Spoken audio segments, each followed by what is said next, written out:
how much work or how well is the work going just now with the summer ahead? I would say the work is going perfect. It's right where I want it to be. I'm trusting the process. I'm feeling good. I'm working 708 billion% behind the scene, to just come out here and get that individual gold medal at the Olympics. Do you think you're going to surprise the world again? I know I'm going to. I don't think. I know I'm going to. What's up, everybody? This is Mr. 100K a day. And on this episode of The Biggest Hater in Track and Field, I need everybody to pay attention to me. And I want people to listen to me, and they listen good. Somebody, please reach out to Johan Blake and tell him that it's over. That was an interview I just played. That interview was just a few months ago, before the season started. And he said that he's going to shock the world. He's ready to get that individual gold medal. But it's my belief that this man is completely delusional. He's completely delusional. It's been like 13 years since he's PR'd in the 200, 12 years since he's PR'd in the 100, and he really does not understand that it's over. I don't know what it's going to take for him to realize that it's over. If he really he's just like completely just not understanding where his life is right now, that it's just time to move on with his life. But somebody needs to really get in his ear and let him know that his time is up. Now, he had a decent time, but it was very short-lived. When we review his stats, guys, we can go to his stats in a second. But for this year, after the interview was done about he's going to shock the world, he started the year shocking the world with a 10:44. That definitely shocked the world. Then he ran a 10:52, and this is at Miramar.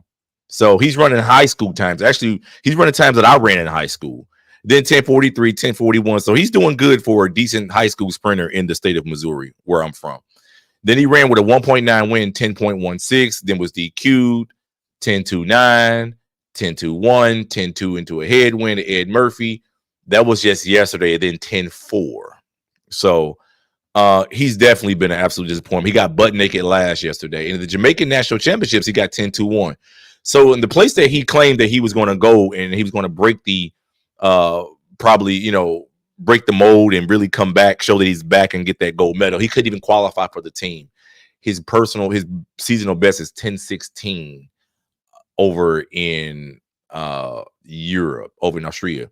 So, the thing that concerns me most with sprinters is they kind of remind me of boxers. And it's like with boxers, for example, they literally got to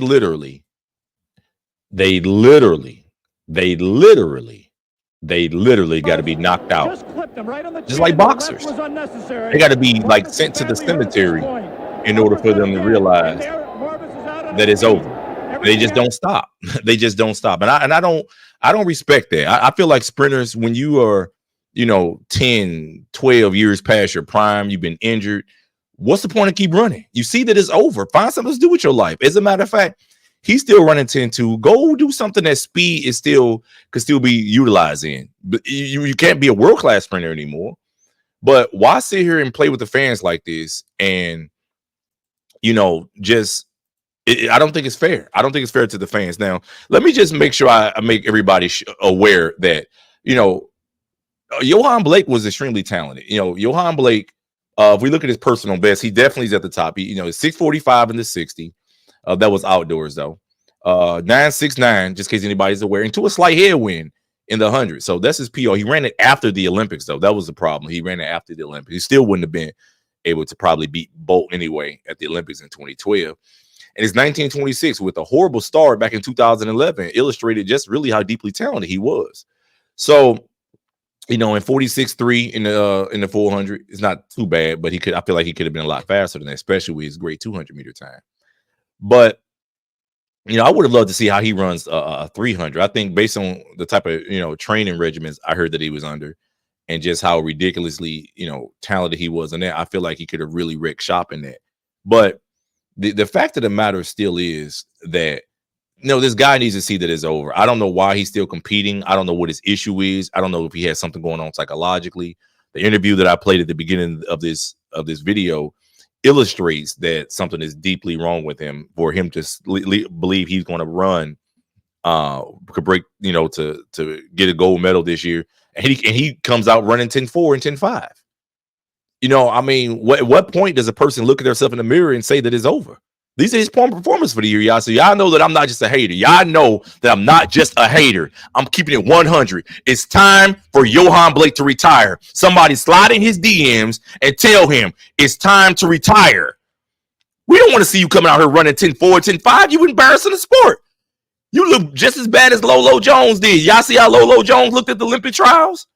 What does it take for these people to realize that it's over? What has to happen? You got to be like a boxer and just get drugged off the track? Knocked out the ring? That's what it seems like. That's what it seems like. It's like you can't let go. Move on with your life. Have some kids. Start a family. Move on with your life.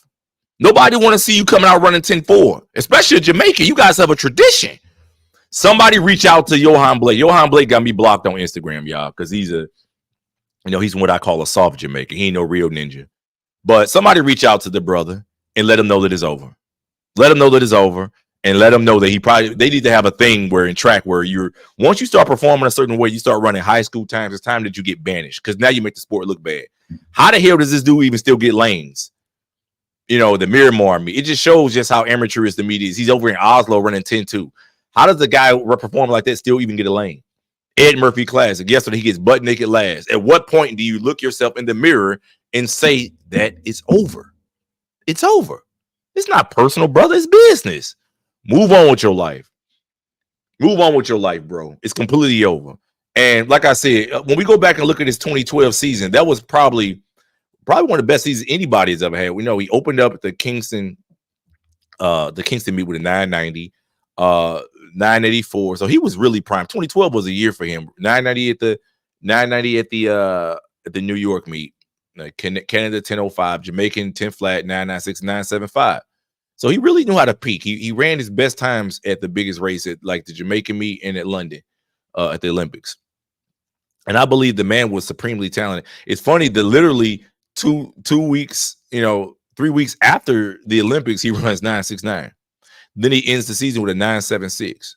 So it's my position that this man was supremely talented. Ran 1944 at the Olympics too. So he had a pretty good other than the fact that he had, Usain Bolt in front of him. The man probably would have gone down as one of the all-time greats at that Olympics. But of course, Usain Bolt finished in front of him, so it made him look, pedestrian.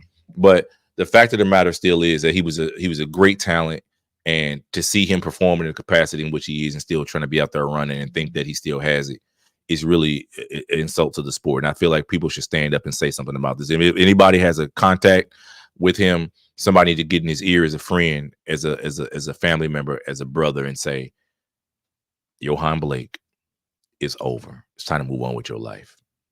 It's time to move on with your life, bro. It's okay. Move on to the next chapter. We all get old. You had a world championship that you got lucky in 2011 when both all started, but your career is over. It's definitely over. Anyway, this has been another episode, guys, of the biggest hater in track and field. Please let me know what you in the comments, what y'all think. Tell me if I'm wrong that this 34-year-old guy still think he has it when he peaked when he was 22 years old and he hasn't done anything since. Let me know if I'm wrong. Let me know if I'm right. Anyway, till next time. Peace, y'all.